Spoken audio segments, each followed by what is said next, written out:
Job లేక ఇబ్బంది పడుతున్నారా? అయితే మెడికల్ కోడింగ్ మీకు మంచి ఆప్షన్. వెంటనే కాల్ చేసి కోర్సులో జాయిన్ అవ్వండి.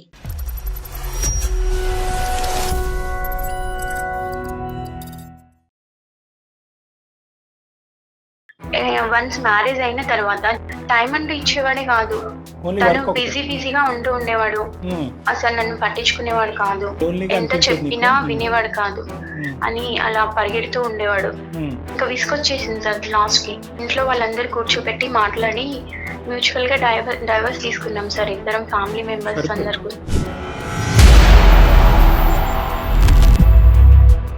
డైవర్స్ అనేటటువంటి ప్రపోజల్ ఇంట్రెస్ట్ మొట్టమొదటిసారిగా ఎవరి దగ్గర నుంచి వచ్చింది? నీ దగ్గర నుంచి, అతని దగ్గర నుంచి? నా దగ్గర నుంచి వచ్చింది సార్.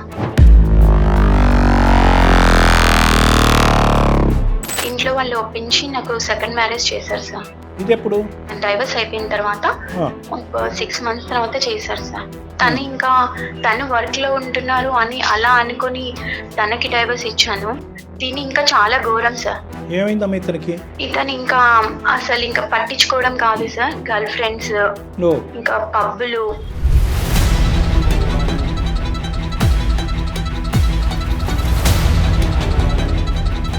పెన్న మీదకి వెళ్ళి పొయ్యిలో పట్టట్టు అయిపోయింది నా జీవితం. ఇవన్నీ పెళ్ళైన తర్వాత ఇమీడియట్ గా కనిపించినాయమ్మా, లేదంటే కొంతకాలం బాగానే ఉన్న తర్వాత ఇవన్నీ మొదలు పెట్టాడా? 3 months అలా మంచిగా ఉన్నారు సార్. అంటే 3 months ఆపుకున్నాడు. ఇది ముందున్న అలవాట్లే.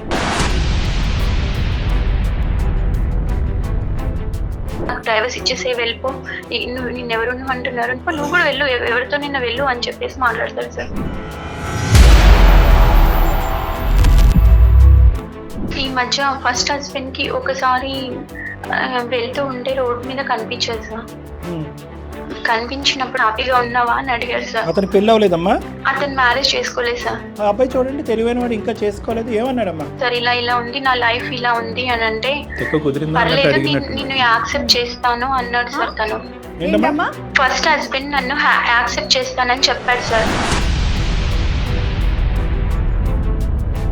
అంటే నీకు కనిపించలేదు అతను, నువ్వే కాల్ చేసావు కదా రమ్య? అవును మేడం, నాకే ఇంకా తనతో ఒకసారి మాట్లాడాలనిపించింది మేడం. అటువంటి టార్చర్ కూడినటువంటి వాతావరణంలో ఉండమ్మా, భరించమ్మా అనేటటువంటి వేదిక ఇది కాదు. దాన్ని ఎప్పుడు నేను జయగారు ఎప్పుడు సమర్థించు. కానీ ఇప్పుడు అందులోంచి బయటపడవలసినటువంటి నువ్వు నిర్ణయం తీసుకునేటటువంటి కెపాసిటీలో ఇమోషన్స్ అనేటటువంటిది కవర్ చేయటం వల్ల తొందరపాటు నిర్ణయాలు తీసుకునే రమ్య మాకు కనిపిస్తుంది.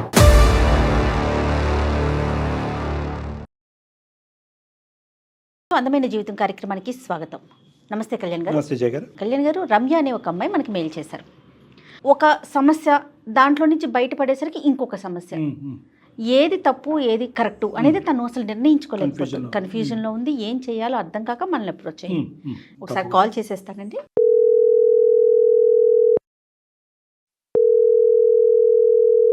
హలో. హలో, ఎవరండి? నేను జయానండి, సుమన్ టీవీ అందమైన జీవితం ప్రోగ్రామ్ నుంచి కాల్ చేస్తున్నాను. రమ్య గారు, మీరు మాకు మెయిల్ చేశారు కదా? అవునండి, నేనే మీకు మెయిల్ చేసింది. నాతో పాటు డాక్టర్ కళ్యాణ్ చక్రవర్తి గారు కూడా ఉన్నారు. మాట్లాడతాను మేడం. చెప్పమ్మా, సమస్య ఏంటి చెప్తాను సార్. నేను 4 years ముందు రమేష్ అని ఒక అతన్ని లవ్ చేశాను సార్. అంటే మీ వయసు ఎంతమ్మా ప్రస్తుతం? మీరు ఏం చేస్తుంటారు? నేను హౌస్ వైఫే సార్. నా ఏజ్ 29 years సార్. ఆయన ఏం చేస్తుంటాడు? అతను సాఫ్ట్వేర్ ఇంజనీర్ మేడం. రమేష్ తో ఎలా పరిచయం? బీటెక్ చేసేటప్పుడు ఇద్దరం పరిచయం మేడం, క్లాస్ లో. బీటెక్ అయిపోయిన తర్వాత ఇద్దరం ఇంట్లో చెప్పి వాళ్ళందరూ ఒప్పుకున్న తర్వాత మ్యారేజ్ చేసుకున్నాం సార్. అక్కడి వరకు బాగుంది. తర్వాత ఏమైందమ్మా?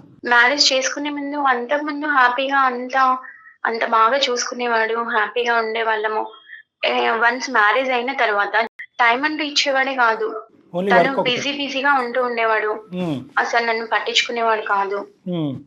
అతను వర్క్ బిజీగా ఉన్నాడు, బీటెక్ చదివి అదే కాలేజ్ నుంచి. ఈ అమ్మాయి బీటెక్ చదివి ఖాళీగా ఉండటం వల్ల అతని బిజీనెస్ అనేది ఇంకా ఎక్కువగా కనిపించింది. సర్లే అమ్మ, నువ్వు ఎందుకు బిజీగా లేవో కనుక్కోవచ్చా? మమ్మీ వాళ్ళు ఊరికినే ఎందుకు ఇద్దరు జాబ్ చేయడం అని చెప్పేసి అన్నారు సార్. సో నీ మెయిన్ కంప్లైంట్ అతని గురించి ఏంటంటే ఆ క్వాలిటీ టైము, ఫ్యామిలీ టైం అనేది కేటాయించేవాడు కాదు, అంతేనమ్మా? అవును సార్. స్టార్ట్అప్ కంపెనీ లాగా స్టార్ట్ చేద్దామని చెప్పి తనగా ఓన్ గా కంపెనీ స్టార్ట్ చేయడం కోసం తన వర్క్ లో తను బిజీగా ఉంటుండేవాడు సార్. మన ఫ్యూచర్ కోసమే కదా నేను ప్లాన్ చేస్తున్నాను అని చెప్పేసి అనేవాడు సార్. అంటే అక్కడ నాకు ఎక్కడ ఫ్యూచర్ కనిపించలేదు. ఓన్లీ రోబో లాగా అలా వర్క్ చేస్తూ ఉండేవాడు. ఇంకా లైఫ్ అంటూ ఇదేనా అన్నట్టుగా అయిపోయింది నాకు లాస్ట్ కి. ఏంటి ఇంకా ఇది ఇంకా బోర్గా అదేదో మెంటల్ టెన్షన్ లాగా అయిపోయింది సార్. ఎంత చెప్పినా వినేవాడు కాదు. మనీ మనీ వర్క్ వర్క్ అని అలా పరిగెడుతూ ఉండేవాడు. ఇంకా విసుకొచ్చేసింది సార్ లాస్ట్ కి. ఇంట్లో వాళ్ళందరూ కూర్చోబెట్టి మాట్లాడి మ్యూచువల్ గా డైవర్స్ తీసుకున్నాం సార్ ఇద్దరం ఫ్యామిలీ మెంబర్స్ అందరు. కారణాలు కూడా డైవర్స్ అవుతున్నాయంటే అది కూడా మ్యూచువల్ గా మాట్లాడుకొని ఇరు కుటుంబాలతో కలిపమ్మా, ఇరు కుటుంబాలు కూర్చొని మాట్లాడుకొని. ఫ్యామిలీ లైఫ్ ఉండేదమ్మా, అంటే భార్యాభర్తల లైఫ్ ఉండేదా మీ ఇద్దరి మధ్యన? ఉండేది సార్. కానీ పిల్లలు లేరు మీకు? పిల్లలు లేరు సార్. డైవర్స్ అయిపోయిందమ్మా? అయిపోయింది సార్. ఎంతకాలం కలిసి ఉన్నారు? 2 years కలిసి ఉన్నాం sir. 4 years love, 2 years marriage. So వాస్తవానికి వీళ్ళు పెళ్లి అయ్యి 2 years కాదు 6 years అయినట్టు. అంతే కదా, 4 years 2 years అంటే అంతే సార్. ఏంటమ్మా ఎవరు అడ్డుపడలేదా ఇలాంటి అతను ఎలా ఒప్పుకున్నాడు? అతను ఒప్పుకోవటం ఒకటి, కుటుంబ సభ్యులు ఒకటి, మ్యూచువల్ గా అండర్స్టాండ్ గా తీసుకొని ఇంకా తను నన్ను ఎప్పటికీ అర్థం చేసుకోలేకపోతున్నావు నువ్వు. నేను కంపల్సరీగా స్టార్ట్అప్ కంపెనీ పెట్టాలి, నేను డెవలప్ అవ్వాలి, నా ఏం నేను రీచ్ అవ్వాలి అని చెప్పేసి మ్యూచువల్ గా అండర్స్టాండింగ్ అంటారమ్మా, మ్యూచువల్ గా మిస్అండర్స్టాండింగ్ అంటారు. లవ్ చేసినప్పుడు ఉన్నది సార్, కానీ వన్స్ మ్యారేజ్ అయ్యాక అసలు తను నన్ను ఇంకా పట్టించుకోవడమే మానేశారు సార్. సో అంతకు ముందు ఉండేటువంటి టైం కూడా పెళ్లి అయిన తర్వాత ఇంకా కేటాయించడం, మ్యారేజ్ అయిన తర్వాత జాబ్ వచ్చిన తర్వాత వన్స్ ఇంకా అందులోనే హ్యాపీగా ఉందామని చెప్పేసి అన్నాను సార్. చాలా సార్లు తనకి ఎక్స్ప్లెయిన్ చేయడానికి ట్రై చేశాను, కానీ తను వినలేదు ఎంతకి. ఆ తర్వాత డైవర్స్ తీసుకున్నాం సార్. మ్యూచువల్ గా ఫ్యామిలీ మెంబర్స్ అందరు కూర్చొని డైవర్స్ తీసుకున్నాం. మ్యూచువల్ గా ఫ్యామిలీ మెంబర్స్ అందరికి ఎవరు ఆపలేదమ్మా? ఇరువైపు కుటుంబాలు కాస్త చూడండి, లేదంటే కౌన్సిలింగ్కి వెళ్ళండి, లేదంటే బాబు నువ్వు ఇలా తగ్గాలి, అమ్మ నువ్వు ఇలా ఉండాలి అనేటటువంటి మాట ఎవరి దగ్గర నుంచి రాలేదా? డైరెక్ట్ గా డైవర్స్ అనే పదం వచ్చిందా? అటు పేరెంట్స్ ఇటు పేరెంట్స్ అందరు మాట్లాడారు. డైవర్స్ అనేటటువంటి ప్రపోజల్ ఇంట్రెస్ట్ మొట్టమొదటిసారిగా ఎవరి దగ్గర నుంచి వచ్చింది? నీ దగ్గర నుంచా అతని దగ్గర నుంచా? నా దగ్గర నుంచి వచ్చింది సార్. తను అట్లీస్ట్ వీకెండ్స్ అన్న టైం కేటాయిస్తాను, హాలిడేస్ కేటాయిస్తానని కూడా ఒప్పుకోలేదు సార్. తను రీచ్ అవ్వాలని చెప్పేసి ఆ కాన్సెప్ట్ లోనే తను ఉన్నాడు. ఇంట్లో వాళ్ళు ఒప్పించి నాకు సెకండ్ మ్యారేజ్ చేశారు సార్. ఇది ఎప్పుడు? డైవర్స్ అయిపోయిన తర్వాత 6 months తర్వాత చేశారు సార్. సెకండ్ మ్యారేజ్ అయింది సార్. తను వర్క్ లో ఉంటున్నారు అని అలా అనుకుని తనకి డైవర్స్ ఇచ్చాను. తిని ఇంకా చాలా ఘోరం సార్. ఏమైందమ్మా ఇతనికి? ఇతను ఇంకా అసలు ఇంకా పట్టించుకోవడం కాదు సార్, గర్ల్ ఫ్రెండ్స్ ఇంకా పబ్బులు. అదేలేండి, మొదట అతను సింగిల్ జాబ్ అంటే ఇతనికి 2 జాబులు 3 జాబులు చాలా జాబులు ఉన్నాయి ఇతనికి. పెన్న మీదకి వెళ్ళి పొయ్యిలో పడ్డట్టు అయిపోయింది నా జీవితం. 2 years ఉన్నాను సార్ అలా. చాలా వరకు ఈయన టార్చర్ మెయిన్. నీకు ఇష్టమైతే ఉండు, లేకపోతే వెళ్ళిపో అని చెప్పేసి మమ్మీ వాళ్ళు తీసుకొచ్చారు సార్. పెద్దవాళ్ళు తీసుకొచ్చిన సంబంధం. అతనికి ఇంతకు ముందు పెళ్లి అయిందా? అతనికి ఇది ఫస్ట్ మ్యారేజా? తనకి ఏం మ్యారేజ్ అవ్వలేదు సార్. ఇది ఫస్ట్ మ్యారేజ్. మరి ఫస్ట్ మ్యారేజ్ అబ్బాయి నీ గతం గురించి అన్ని తెలుసుకున్నాడా? అన్ని ఎక్స్ప్లెయిన్ చేశాం సార్. అన్ని ఎక్స్ప్లెయిన్ చేశాకే మ్యారేజ్ చేసుకున్నాడు సార్. ఎందుకు వచ్చాడు? ఇతను కళా పోషకుడు అని చెప్పి చాలా మందికి తెలిసి ఏ అమ్మాయిలు రాక ఇంకా నువ్వు దొరికావు కాబట్టి నిన్ను చేసుకున్నాడేమోనమ్మా. అసలు ఏమైనా వాకప్ చేశారా ఇతని గురించి? మమ్మీ వాళ్ళు చూసారు, సరే అని చేసుకున్నాను సార్. తెలియదు ఇంకా అతని గురించి. ఇతను సాఫ్ట్వేరే సార్. తను ఇంకా 3-4 days కూడా వెళ్ళిపోతాడు సార్. ఇంకా ఇంట్లో నుంచి చెప్పకుండా వెళ్ళిపోతాడు. ఎక్కడికి వెళ్ళారు అంటే అసలు నువ్వెవరు మాట్లాడడానికి, నీకు ఇష్టమైతే ఉండు, లేకపోతే వెళ్ళిపో, అది నా ఇష్టం, నా లైఫ్ నా ఇష్టం. అంటే ఇవన్నీ పెళ్లి అయిన తర్వాత ఇమీడియట్ గా కనిపించినాయేమో, లేదంటే కొంతకాలం బానే ఉన్న తర్వాత ఇవన్నీ మొదలు పెట్టాడా? 3 months అలా మంచిగా ఉన్నా సార్. అంటే 3 months ఆపుకున్నాడు. ముందున్న అలవాట్లే. నాకు ఒక పాప ఉంది సార్. ఇప్పుడు సెకండ్ హస్బెండ్. ఎంతమ్మా పాప ఏజ్ ఇప్పుడు? 7 months సార్. ఇతనితో టార్చర్ పడలేకపోతున్నాను సార్. సెకండ్ హస్బెండ్ తోటి నాకు చాలా టార్చర్ చూపిస్తున్నాడు. ఆ టార్చర్ నేను అనుభవించలేకపోతున్నాను. ఇష్టం వచ్చినట్టు మాట్లాడతాను సార్. ఇష్టమైతే ఉండు, వెళ్ళిపో, నాకు డైవర్స్ ఇచ్చేసే, వెళ్ళిపో, నిన్నెవరు అంటున్నారు, నా ఇష్టం, ఇది నా లైఫ్, నువ్వు కూడా వెళ్ళు, ఎవరితో నిన్న వెళ్ళు అని చెప్పేసి మాట్లాడతారు సార్. ఇప్పుడు పాప ఒకటి అమ్మాయికి కాదమ్మా. ఇప్పుడు మా దాకా ఎందుకు వచ్చావు నువ్వు? అందమైన జీవితానికి ఎందుకు మెయిల్ చేసావు? అయితే నేను ఈ మధ్య ఫస్ట్ హస్బెండ్ కి ఒకసారి వెళ్తూ ఉంటే రోడ్ మీద కనిపించారు సార్. కనిపించినప్పుడు ఎలా ఉన్నావు, హ్యాపీగా ఉన్నావా, నీకు నచ్చినట్టుగా ఉంటామని వెళ్ళావు కదా, హ్యాపీగా ఉన్నావా అని అడిగారు సార్. అతను పెళ్లి అవ్వలేదమ్మా? అతను మ్యారేజ్ చేసుకోలేదు సార్. అతను చేసుకోలేదు ఇంకా. తెలివైనవాడు, ఆలోచిస్తున్నాడు, నీట్గా ఎంచుకుందామని వెయిట్ చేస్తున్నాడు. నీకు ఆదరాబాదరాగా డివోర్స్ అయినటువంటి 6 నెలల్లోనే ఏదో కొంపలు మునిగిపోయినట్టు పెళ్లి అనేటటువంటిది ఒక ఆడది. పెళ్లి డైవర్స్ అయిన తర్వాత పెళ్లి కాకుండా ఉండకూడదు ఈ సమాజంలో. తల్లిదండ్రులకి అవమానము, సమాజంలో అందరికీ అవమానం. వీలైనంత తొందరగా పెళ్లి చేసేసేయాలి. అక్కడే తప్పిదాలు జరిగిపోతూ ఉంటాయి. ఇంకొక సాంప్రదాయం, ఇంకొక పట్టింపు, ఇంకో పంతం ఉంటుంది కదా. ఏంటంటే సెకండ్ మ్యారేజ్ ఉండొద్దు, ఫస్ట్ మ్యారేజ్ అబ్బాయే కావాలి. ఆ ఫస్ట్ మ్యారేజ్ అబ్బాయి వచ్చేటప్పటికి వాడు ఎలాంటి వాడు ఏంటి వెనక ముందు ఏముందన్నది వాకప్ చేయకుండా చేసేసుకోవటం. ఆ అబ్బాయి చూడండి తెలివైన వాడు, ఇంకా చేసుకోలేదు. ఏమన్నాడమ్మా, హ్యాపీగానే ఉన్నాడు తను? తను హ్యాపీగా ఉన్నావా అని అడిగారు సార్. ఆ మాటకి నాకు చాలా ఏడుపు వచ్చేసింది సార్. తనకు చెప్పాను సార్, ఇలా ఇలా ఉంది నా లైఫ్, ఇలా ఉంది అని అంటే పర్లేదు నేను యాక్సెప్ట్ చేస్తాను అన్నాడు సార్. తను ఏంటమ్మా ఫస్ట్ హస్బెండ్ నన్ను యాక్సెప్ట్ చేస్తానని చెప్పాడు సార్. మీకు పని పట్టలేదమ్మా ఏంటి ఇప్పుడు ఈ పెళ్లి నుంచి మళ్ళీ నిన్ను యాక్సెప్ట్ చేయటం ఏంటి? అంటే ఇప్పుడు సెకండ్ హస్బెండ్ టార్చర్ నేను అనుభవించలేకపోతున్నాను సార్. బాగా టార్చర్ చేస్తున్నారు. కానీ మీరు కూడా విడిపోయిన వాళ్ళే కదమ్మా. ఈ జంపింగ్ జాక్ ఏంటమ్మా, ఇక్కడి నుంచి అక్కడ జంప్ చేయటం, అక్కడి నుంచి ఇక్కడ జంప్ చేయటం. సరే ఇది టార్చర్, అది అర్థమైంది. అక్కడ మళ్ళీ అతను నేను రెడీగా ఉన్నాను రా అంటే కనుక మీ ఇష్యూని ఎవరు రిజాల్వ్ చేస్తారు? ఈ బుర్ర ముందే ఉంటే బాగుండేదేమో కదా. అవును సార్, నేను చాలా తప్పు చేశానని అప్పుడు అర్థమైంది సార్. పెద్ద ముళ్ళు ముందు పెద్ద గీత ముందు చిన్న గీత, అది సమస్య ఇది సమస్య, అది చిన్న సమస్య ఇది పెద్ద సమస్య. అక్కడ ఎంట్రీ ఇవ్వగానే నీకు చిన్న సమస్య మళ్ళీ కనిపిస్తుంది. At the end of the day అది చిన్నదైనా కూడా సమస్యే. ఆ సమస్యలో 2 years పాటు నువ్వు వేగలేక బయటకు వచ్చావు, అది గుర్తుపెట్టుకో. తను ఇంకా యాక్సెప్ట్ చేస్తానని చెప్పాడు సార్ ఫస్ట్ హస్బెండ్. అతను ఇప్పుడు అమ్మ యాక్సెప్ట్ చేయటం చేయకపోవటం కాదు, నువ్వు కదమ్మా వద్దనుకొని వచ్చేసింది, అతను కాదు కదా. అప్పుడు సమస్య నీ వైపు నుంచి మొదలైంది కదా ఫస్ట్ టైం తో, అంతే కదా డాక్టర్ గారు? నిన్ను యాక్సెప్ట్ చేస్తాడు, పాపని పాపని కూడా యాక్సెప్ట్ చేస్తానని చెప్పాడు సార్ తను. మార్పులు ఇంతకు ముందు మీరు 2 years పాటు వచ్చినటువంటి భేదాభిప్రాయాలు ఎలాగ రిజాల్వ్ అవుతాయి? రిజాల్వ్ అంటే అవ్వకపోతే తను బేసిక్ గా చాలా మంచివాడు సార్. అప్పుడు తను అనిపించలేదు 2 years వర్క్ అవును సార్. ఇప్పుడు ఏంటి తను వర్క్ ప్రెషర్ వల్ల అలా పట్టించుకోవడం మానేసాడే గానీ తను ఇంకెప్పుడు నన్ను ఎలా అరెస్ట్ చేయలేదు సార్. సెకండ్ హస్బెండ్ టార్చర్, చాలా టార్చర్ సార్. కదమ్మా ఇప్పుడు ఏంటమ్మా రిజైన్ చేస్తా అంటాడు జాబ్ కి ఫస్ట్ హస్బెండ్? రిజైన్ చేస్తా అని చెప్పలేదు సార్. నేను కొంచెం సెట్ చేసుకుంటాను నా టైమింగ్స్ అంతా, నీకోసం నేను లైఫ్ ని కొంచెం హ్యాపీగా చూసుకోవడానికి నేను ట్రై చేస్తాను. పాపని కూడా నేను చాలా బాగా చూసుకుంటాను. అతను కనువిప్పు కలిగింది. నువ్వు వెళ్ళాక నాకు అర్థమైంది నిన్నెంత మిస్ అయ్యానో అని చెప్పేసి చెప్పారు సార్. ఇప్పుడు భార్యతో పాటు బేబీ వస్తుంది. మాకెందుకు చేసావమ్మా? సార్ నాకు ఏం చేయాలో అర్థం అవ్వట్లేదు సార్. నాకు అర్థం కావట్లేదు. మైండ్ బ్లాక్ అయిపోయింది సార్. మమ్మీ వాళ్ళకి కూడా చెప్పలేను సార్ ఇప్పుడు నేను ఈ సిచ్యువేషన్ నుంచి చెప్పాలమ్మా, ఇది పక్కా చెప్పాలి. మా వరకు వచ్చే ముందు ఫస్ట్ ఆఫ్ ఆల్ పేరెంట్స్ చెప్పండి, చాలా క్రిటికల్ ఇష్యూ అమ్మా. నీ ఫస్ట్ మ్యారేజ్ అలా అయినందుకే పేరెంట్స్ ఎంతో బాధపడుతూ ఉంటారు. ఆ అబ్బాయి పేరెంట్స్, మీ పేరెంట్స్ అకారణంగా డివోర్స్. అది ఫస్ట్ది. అసలు వాళ్ళు ఇరువైపులు పెద్దవాళ్ళు, అంత మెచ్యూరిటీ ఉండి అనుభవం ఉండే ఆలోచన ఉండేటటువంటి వాళ్ళు ఎందుకంత తొందరపడ్డారు? అమ్మ ఇంకో 6 నెలలు చూడు, ఇంకో సంవత్సరం చూడు, లేదంటే మా అందరి మధ్యన కౌన్సిలింగ్ జరగకపోతే బయటికి వెళ్ళి కౌన్సిలింగ్ తీసుకోండి, లేదంటే నువ్వు ఉద్యోగం చేసుకుని నువ్వు బిజీ అవ్వు. ఆ చిన్నపాటి సమస్యకి మాకైతే కనుక అది గోరంత సమస్య, ఇది కొండంత సమస్య. ఆ గోరంత సమస్యకి 1,00,000 పరిష్కార మార్గాలు కనిపిస్తున్నాయి మాకు. నువ్వు పని చేయొచ్చు, ఆ అబ్బాయి పని తగ్గించుకోవచ్చు, మీరిద్దరు కలిపి కౌన్సిలింగ్కి వెళ్ళొచ్చు. ఎన్నున్నాయమ్మా మార్గాలు. సరే ఇప్పుడు ఆ అబ్బాయి రెడీ, నువ్వు రెడీ, మీ ఇద్దరు రెడీ అయిపోతే సరిపోద్దా? ఇరువైపుల కుటుంబాలను ఒప్పించక్కర్లేదా? ఈ మహానుభావుడిని ఎవరినైతే నువ్వు ఇప్పుడు పెళ్లి చేసుకున్నావో వాళ్ళ అమ్మ నాన్న ఏమంటారు? వాడిని నువ్వే మార్చుకోవాలి, నీ గురించి తెలిసి మ్యారేజ్ చేసుకున్నాడు తను, నువ్వు మార్చుకోవాల్సిన అవసరం ఉంది అని చెప్పేసి వాళ్ళు అన్నారు సార్. మారకపోయేటప్పటికి ఈ అమ్మాయి కొంతమంది ఉంటారు చూడండి, వీడు అలవాట్లు మారట్లేదు, ప్రవర్తన మారట్లేదు అంటే పెళ్ళాక మారుతాడంటే వీళ్ళు దొరికారు. రమేష్ ఇప్పుడు మనస్ఫూర్తిగా వచ్చాడా? అంటే నీ బాధను విని నీ మీద సానుభూతితో వచ్చాడా, లేదంటే ఇన్ని రోజులు బట్టి నువ్వు లేక అతను కూడా బాధపడుతున్నాడా? లేదు సార్, నాకే తనతో మాట్లాడాలనిపించింది సార్ ఒకసారి.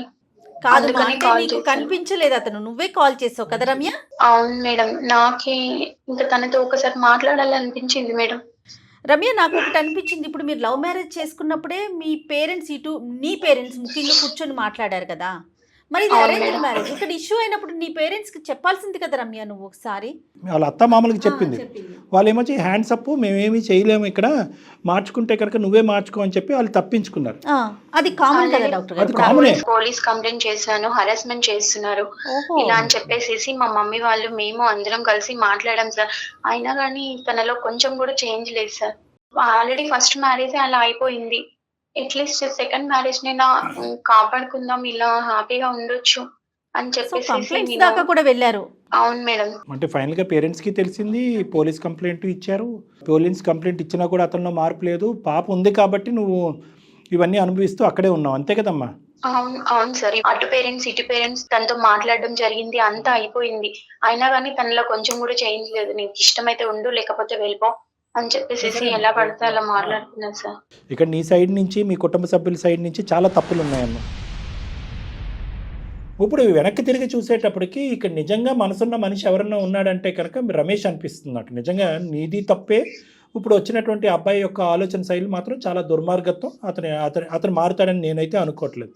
ఇప్పుడు రమేష్ నీ జీవితంలోకి రావాలి అని నువ్వు మనస్ఫూర్తిగా కోరుకుంటున్నావా?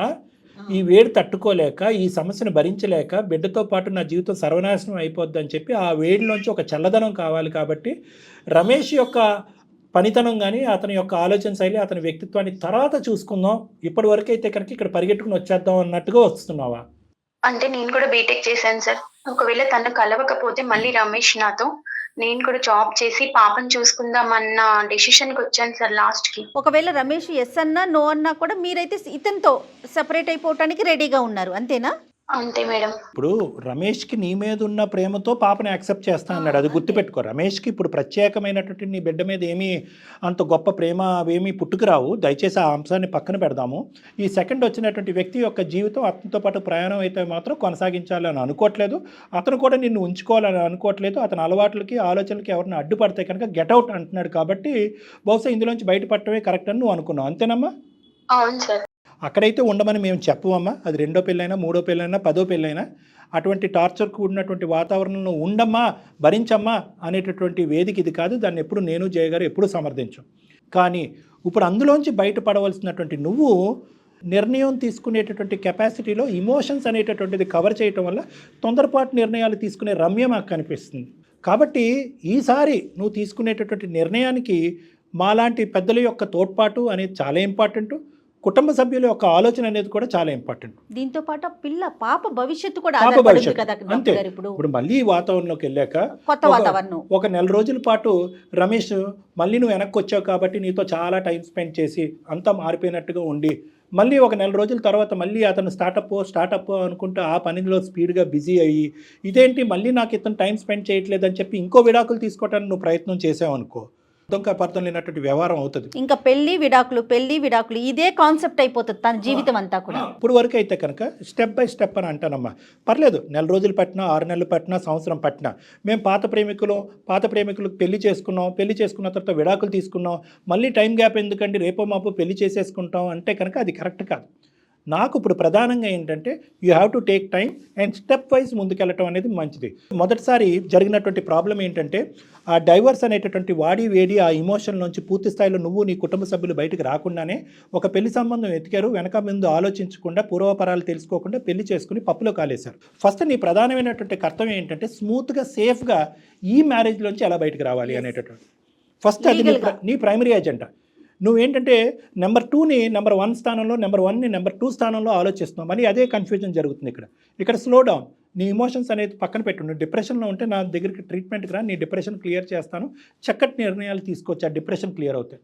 ఫస్ట్ నీకు కావాల్సింది ఏంటంటే అసలు ఈ మనిషి అన్నంత ఈజీగా నేను వదులుతాడా, రమేష్ ఇచ్చినంత ఈజీగా ఈ విడాకులు ఇస్తాడా, లేదంటే నీకు అతను స్టాటిస్టిక్ మెంటాలిటీతో చుక్కలు చూపెడతాడా, లాయర్ కానీ లీగల్గా కానీ ఎటువంటి కేసులు అతని మీద పెట్టి ఎలాగ సాఫీగా బయటకు రావచ్చు నువ్వు, నీ బిడ్డ యొక్క కస్టడీ అనేటటువంటిది కూడా దాని గురించి కూడా నువ్వు ఫైట్ చేయాలి. మీ బిడ్డను వదలటానికి కూడా చాలా ఇబ్బంది పెట్టచ్చు. అదొక చిక్కుముడి సమస్య అవుతుంది. సో కాబట్టి నువ్వు నీ బిడ్డ సేఫ్గా బయటకు రావాలి. రెస్పాన్సిబిలిటీ తీసుకోడు సార్ పాపని. నువ్వు చెప్పేది కరెక్ట్ రమ్య, కానీ డాక్టర్ గారు చెప్పే కోణం ఒకసారి ఆలోచించు. పట్టించుకోకపోవటం వేరు, అతను నిన్ను వదిలించుకోవటం వేరు కదా. అతను ఎంతవరకు ముందుకు వస్తాడో నీకు డివోర్స్ ఇవ్వడానికి. వీళ్ళు ఏం చేస్తారంటే నీ వరకు విడాకులు ఇస్తారు, కానీ కస్టడీ గురించి ఫైట్ చేస్తారు. అప్పుడు ఏమవుతుందంటే బిడ్డ మీ ఇద్దరి దగ్గర ఉంటుంది, నీ దగ్గర రమేష్ దగ్గర ఉంటుంది. ఇతను ఏంటంటే బిడ్డ ద్వారా ఒక గేమ్ ఆడటం మొదలు పెడతాడు. వీకెండ్స్ రావటమో, లేదంటే వీకెండ్స్ బిడ్డను తీసుకెళ్ళటమో, లేదంటే సమ్మర్ వెకేషన్కో, వింటర్ వెకేషన్కో బిడ్డను తీసుకెళ్ళటమో, ఈ విధంగా ఆ ప్రభావం సాకు చూపెడతాడు. అది ఒక పట్టు అనేటటువంటిది ఉంటుంది. భార్య వద్దు కానీ బిడ్డ కావాలి అనే పట్టు ఉంటుంది. ఇలాంటి మెంటాలిటీ వాళ్ళకి బిడ్డ ద్వారా నీ జీవితంలో మళ్ళీ పుల్ల పెట్టడానికి ఒక ప్రయత్నం చేస్తాడు. ఇలాంటి రకరకాల యాంగిల్స్, కోణాలు ఉన్నాయి. కాబట్టి నీ విడాకుల గురించి ఎంతైతే పోరాటం చేస్తావో బిడ్డ యొక్క కస్టడీ గురించి కూడా నువ్వు ఫైట్ చేయాలి. ఈ 2 ఫైటింగ్లు గెలిచిన తర్వాతే రమేష్తో ఏంటి నీ జీవితం అనేది అప్పుడు ఆలోచించాలి. ఎందుకంటే నీకు విడాకులు ఇవ్వటమే కాదు, బిడ్డను కూడా పూర్తి స్థాయిలో ఎటువంటి కండిషన్ లేకుండా నీకు ఇచ్చేస్తున్నాను అనేటటువంటి దాని గురించి కూడా నువ్వు పోరాడాలి. ఎందుకంటే అటువంటి వ్యక్తిత్వం ఉండేటటువంటి వ్యక్తితో బిడ్డను ఉంచడం కూడా ప్రమాదం, చాలా ప్రమాదం. ఇప్పటికైనా నీకు ఇప్పుడు నీ తెలుసుకోవాల్సింది ఏంటంటే అమ్మ, బహుశా మొదటి పెళ్లిలోనే నువ్వు ఆలోచించవలసిన అంశం ఏంటంటే అప్పుడే నువ్వు ఉద్యోగరీత్యా బిజీ అయ్యి ఉంటే కనుక ఆ ఉద్యోగంలో ఉండేటటువంటిది, ఆ సాధక బాధకాలు ఏంటి, కష్ట నష్టాలు ఏంటి, ఉదయం ఎన్నింటికి పోతే సాయంత్రం ఎన్నింటి వరకు రావచ్చు, నిలబెట్టుకోవచ్చు, ఎంత కష్టపడితే కనుక ఉద్యోగాన్ని నిలబెట్టుకోవచ్చు. ఎలా ఉందమ్మా ఈరోజు సాఫ్ట్వేర్ ఇంజనీర్లు కార్పొరేట్ సెక్టర్లో ఆగమ్య గోచరంగా ఉంది. టార్గెట్స్ నిలబెట్టకపోతే కనుక ఓవర్ నైట్ నోటీస్ ఇచ్చి తీసేస్తున్నారు జాబ్స్.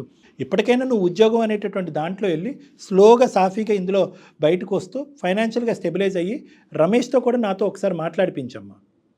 అసలు ఆ అబ్బాయి మెంటాలిటీ ఏంటి, ఆ అబ్బాయి మనసులో ఆలోచన ఏముంది, నువ్వు ఫోన్ చేసేటప్పటికి నీ కథ వినేటప్పటికి నువ్వు ఇప్పటికీ నా మనసులో స్థానం ఉంది రా వచ్చేసే అని అంత రెడీగా ఎందుకు అన్నాడు, మనస్ఫూర్తిగా అన్నాడా, ఎటువంటి మార్పులు చేర్పులు అతనిలో వచ్చినాయి అనేటటువంటిది రమేష్ పాయింట్ ఆఫ్ వ్యూలో కూడా మనం కనుక్కోవాలమ్మా. తొందరపడి ఎలాంటి నిర్ణయం తీసుకోవద్దు రమ్య. డాక్టర్ గారు చెప్పే సలహా అయితే ఎస్ కొంచెం టైం తీసుకో. చాలా కన్ఫ్యూజ్ గా ఉంది. ఎస్ అందుకోసం కన్ఫ్యూజన్ కాదమ్మా, నువ్వు డిప్రెషన్లో ఉన్నావమ్మా. ఎక్కడ కూడా నీ డిప్రెషన్లో తేరుకోలేదు. ఎప్పుడైతే కనుక రమేష్ వర్క్లో బిజీ అయిపోతున్నాడు అని అక్కడ 2 years డిప్రెషన్లో ఉన్నావు. విడాకులు తీసుకున్న 6 నెలల తర్వాత పెళ్లి చేసుకుని రెండో పెళ్లిలో ఎంటర్ అయిన 2 సంవత్సరాల పాటు డిప్రెషన్లో ఉన్నావు. నువ్వు ఎక్కడ తేరుకోలేదు, మానసికంగా నువ్వు ఎక్కడ తేరుకోలేదు. ఆ డిప్రెషన్లోనే పిల్లని కనేసావు. ఇప్పుడు ఏంటంటే కనుక ఇప్పుడు వెనక్కి ముందు వెనక్కి రెట్రోస్పెక్టివ్గా ఆలోచించడం అనేది జరుగుతుంది. కాబట్టి ఫస్ట్ నువ్వు మానసికంగా తేరుకోవాలి, ఆ డిప్రెషన్కి సంబంధించిన ట్రీట్మెంట్ తీసుకోవాలి, దానికి సంబంధించిన కౌన్సిలింగ్ తీసుకోవాలి. అందులో పూర్తి స్థాయిలో బయటకు వచ్చిన తర్వాత స్టెప్ వైజ్ నేను చెప్పినటువంటి విధంగా ముందుకెళ్తే కనుక ఖచ్చితంగా నీకు నీ కూతురికి మంచి బంగారు జీవితం అనేది ఉంది. నువ్వైతే రమ్య ఒకసారి డాక్టర్ గారిని కలువమ్మా. నువ్వు మీ పేరెంట్స్ ఇన్వాల్వ్ చేయండి డాక్టర్ గారు. తప్పకుండా సార్. దాన్ని బట్టి మనం ఒక్కొక్క స్టెప్ తీసుకుని ముందుకెళ్దాం. ఖచ్చితంగా మంచి అవకాశం, మంచి డెసిషన్ తీసుకోవడానికి ఒక అవకాశం ఉంటుంది రమ్య. మీ పేరెంట్స్ని తీసుకొని ఒకసారి వచ్చి డాక్టర్ గారిని కలువు, తర్వాత ఏం చెయ్యాలనేది ఆలోచిద్దాం. ఓకేనమ్మా? Okay sir. ఓకే అమ్మా, ఆల్ ద బెస్ట్ అమ్మా నీకు నీ బిడ్డకి. ఓకే, ఆల్ ద బెస్ట్ అమ్మా, థ్యాంక్ యూ. ఎపిసోడ్ మధ్యలో ఒక మాట అన్నారు, పేరెంట్స్ కూడా ఇట్లాగా ఆలోచిస్తున్నారు కళ్యాణ్ గారు. డివోర్స్ అయ్యిందంటే ముఖ్యంగా ఆడపిల్లకి ఇమీడియట్గా ఇంకొక పెళ్లి చేసేసేయాలి, ఏదో కొంప మునిగిపోయినట్టు, ఆ పిల్లకి మళ్ళీ పెళ్లి కాదేమోనని ముందు వెనక ఆలోచించకుండా చేసేయటం. చూడండి ఎలాంటి పరిణామాలకి ఈ పిల్ల అటు చెప్పుకోలేకపోతుంది, ఉండలేకపోతుంది. జయ గారు ఒక చిన్న పాయింట్, ఈ అమ్మాయి కూడా గిల్ట్లో ఉంటుంది.